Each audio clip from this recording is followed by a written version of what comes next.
यहीं पर आपको एक बहुत इंटरेस्टिंग बात बताता हूं। ममता बनर्जी की सरकार पहली बार 2011 में बनी थी। 2011 में ऑल इंडिया तृणमूल कांग्रेस की तरफ से ममता बनर्जी चीफ मिनिस्टर वेस्ट बंगाल की बनी थी। लेकिन क्या आपको पता है 2011 का डेटा उठाकर देखिए, ममता बनर्जी उस टाइम भी अपनी कॉन्स्टिट्यूएंसी से नहीं जीती थी इलेक्शन, बट उसके बाद भी चीफ मिनिस्टर कैसे बनी थी? ऐसे ही बनी थी जैसे आज वाला केस। Hello everyone, welcome to all of you. मैं वरुण अवस्थी आप सभी का जीएस गुरु एक बार फिर से आप सभी का स्वागत करता हूं। दोस्तों, आज पूरे हिंदुस्तान में जितने भी लोग हैं, ज्यादातर लोगों के दिमाग में एक सवाल ये चल रहा है कि ममता बनर्जी अपनी कॉन्स्टिट्यूएंसी से इलेक्शन हारने के बाद भी वेस्ट बंगाल की चीफ मिनिस्टर कैसे बन गई। ये जो आज आपके दिमाग में ये एक सबसे बड़ा कंफ्यूजन चल रहा है, उसके पीछे एक रीति चली आ रही है हमारे हिंदुस्तान के अंदर।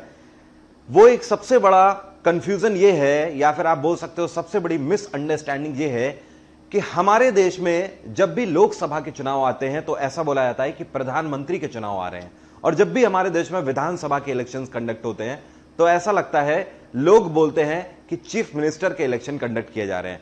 मतलब हमारे देश में एक सबसे बड़ा जो मिसअंडरस्टैंडिंग का जो पॉइंट है यहां पर इलेक्शंस को लेकर, हम लोग बात करते टाइम भी ये नहीं कहते कभी कि लोकसभा के इलेक्शन आ रहे हैं या फिर विधानसभा के इलेक्शंस आ रहे हैं। जिन्हें नॉलेज नहीं है, मैं उनकी बात कर रहा हूं, वो लोग ज्यादातर आप ऐसा कहते हुए उन्हें सुनेंगे कि या तो मुख्यमंत्री पद के इलेक्शन हो रहे हैं या तो प्रधानमंत्री के चुनाव हो रहे हैं। जैसे कि 2019 में आप लोगों ने जब लोकसभा के चुनाव कंडक्ट हो रहे थे, तो उस टाइम पर जब लोगों ने वोट दिया तो किसके नाम पर वोट दिया आप सभी को पता है। 2014 में लोगों ने किसके नाम पर वोट दिया आप सभी को पता है। क्या कभी आपने ऐसा सुना है कि लोगों ने लोकसभा के नाम पर वोट दिया हो या पर्टिकुलर पार्टी के नाम पर वोट दिया हो? ऐसा पहले हुआ करता था। लाइक एग्जांपल के तौर पर अभी अगर मैं बोलूं हाल ही में कि 2014 में हम सभी ने बोला कि मोदी वेव है, जाहिर सी बात है मोदी वेव थी भी, क्योंकि लोगों ने प्रधानमंत्री नरेंद्र मोदी के नाम पर वोट किए थे।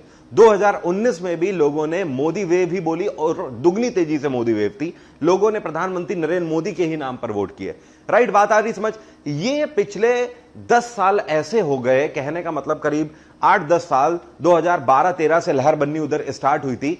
करीब 8-10 साल ये ऐसे निकले कि हमारा जो ये नया यूथ निकल कर आ रहा है, इसके दिमाग में ये चीज सेट होती चली जा रही है कि ये प्रधानमंत्री के चुनाव होते हैं भाई, या फिर ये मुख्यमंत्री के चुनाव होते हैं। बट एक्चुअली ऐसा नहीं है। हमारे संविधान में कहीं पर भी ऐसा प्रावधान नहीं है। हमारे संविधान में या तो लोकसभा के चुनाव का प्रावधान है या तो विधानसभा के चुनाव का प्रावधान है। कभी भी सीएम और पीएम के पोस्ट का प्रावधान नहीं है। अब सवाल पर आते हैं। सवाल आप सभी का यह है कि सर, ममता बनर्जी अपनी कॉन्स्टिट्यूएंसी से हार गई हैं, उसके बाद भी नंदीग्राम से हारने के बाद भी वो चीफ मिनिस्टर कैसे बन गई वेस्ट बंगाल की?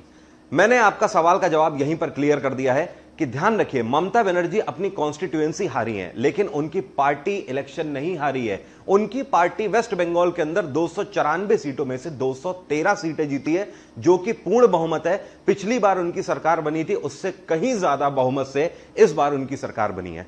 अब सवाल यह उठता है कि सर, क्या ऐसा हो सकता है कि ममता बनर्जी या फिर कोई भी ऐसा मिनिस्टर जो अपनी कॉन्स्टिट्यूएंसी से हार जाए और उसके बाद भी वो चीफ मिनिस्टर बन जाए? तो आंसर है जी हां।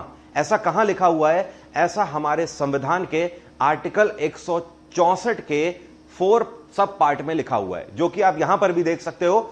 आर्टिकल 164 के 4 सब पार्ट में लिखा हुआ है कि अगर जो पार्टी इलेक्शन जीतती है, वो पार्टी तय करती है कि उसके मंत्रिमंडल में कौन रहेगा, और वही पार्टी तय करती है कि उसका पीएम और सीएम कौन बनेगा। यही लोकसभा में भी है और यही विधानसभा में भी है। जैसे कि अभी वेस्ट बंगाल में विधानसभा के इलेक्शन हुए हैं, तो यहां पर जो ऑल इंडिया तृणमूल कांग्रेस जीती है, जो कि ममता बनर्जी की पार्टी है, तो पार्टी फैसला लेगी कि चीफ मिनिस्टर कौन बनेगा। तो पार्टी ने ममता बनर्जी को चीफ मिनिस्टर बनाने का फैसला लिया। बात आ गई समझ?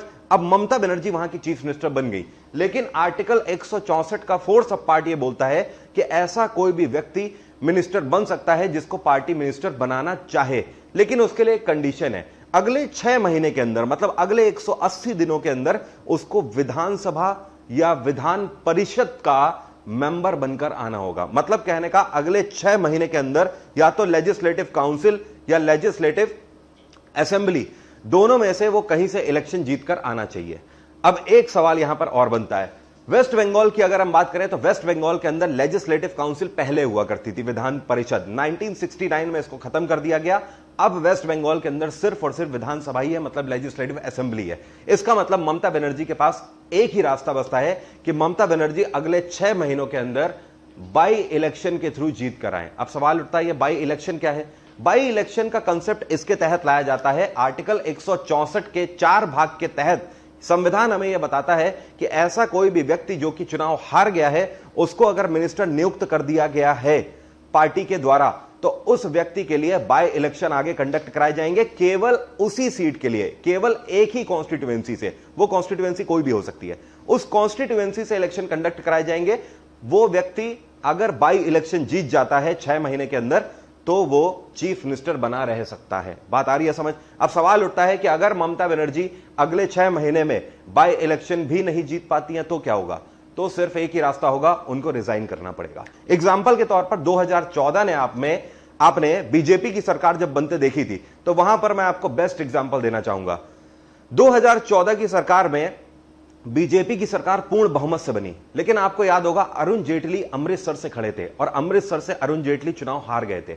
उसके बाद भी अरुण जेटली को फाइनेंस मिनिस्ट्री कैसे मिली? वित्त मंत्रालय कैसे दे दिया गया? इसी आर्टिकल 164(4) के तहत दिया गया। बाद में उनको राज्यसभा से इलेक्टेड होकर वो आ गए और मंत्रिमंडल में शामिल रहे।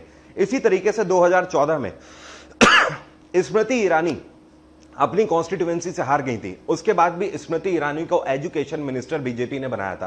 क्यों बनाया? आर्टिकल 164(4) के तहत बनाया। बाद में स्मृति ईरानी मतलब कहने के राज्यसभा की मेंबर बन के आ गई।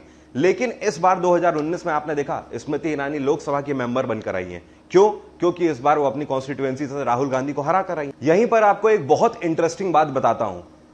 ममता बनर्जी की सरकार पहली बार 2011 में बनी थी। 2011 में ऑल इंडिया तृणमूल कांग्रेस की तरफ से ममता बनर्जी चीफ मिनिस्टर वेस्ट बंगाल की बनी थी। लेकिन क्या आपको पता है 2011 का डेटा उठाकर देखिए, ममता बनर्जी उस टाइम भी अपनी कॉन्स्टिट्यूएंसी से नहीं जीती थी इलेक्शन, बट उसके बाद भी चीफ मिनिस्टर कैसे बनी थी?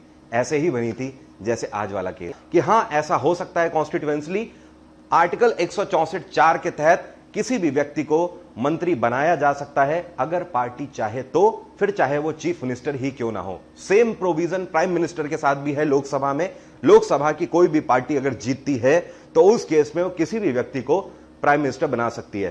तो आज के बाद यह मत कहना कि लोकसभा में प्रधानमंत्री के चुनाव हो रहे हैं, और ना ही आज के बाद यह बोलना विधानसभा के चुनाव में कि चीफ मिनिस्टर के चुनाव हो रहे हैं। ध्यान रखिए, हमारे संविधान के तहत ना ही चीफ मिनिस्टर के चुनाव का प्रावधान है, ना ही प्राइम मिनिस्टर के चुनाव का प्रावधान है। हमारा संविधान सिर्फ विधानसभा और लोकसभा के चुनावों की बात करता है। Thank you so much, bye, take care. अगर आपको वीडियो अच्छा लगा है, ज्यादा से ज्यादा लोगों तक ये वीडियो शेयर करो, लोगों को पता चलना चाहिए। बहुत बड़ी मिसअंडरस्टैंडिंग आप लोगों के बीच में है। मेरे पास बहुत सारे मेल आ रहे थे इसको लेकर, इस वजह से ये वीडियो मैंने बनाया। अपना ध्यान रखिए, आपका दिन मंगलमय हो।